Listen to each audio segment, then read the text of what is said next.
Gravando. Essa pedra aqui, quando a gente bate nela, ela emite um som, parece um sino. Ela é chamada Pedra do Sino. E dependendo do ponto em que a gente bate, tem um som diferente.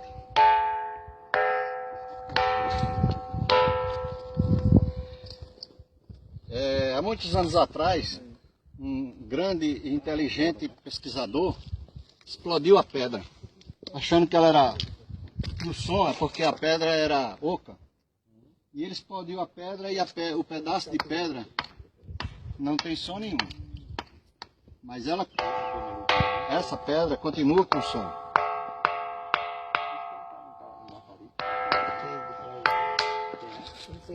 Nós estamos no município de Currais Novos, num parque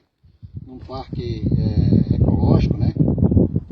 E com frequência o pessoal vem ver essa pedra, mas muito pouca gente do Rio Grande do Norte conhece, sabe da existência dessa pedra aí. E eu vim de Natal só para isso.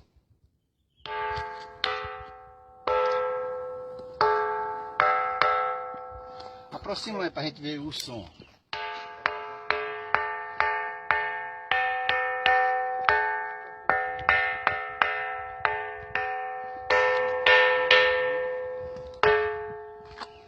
Bonito, né?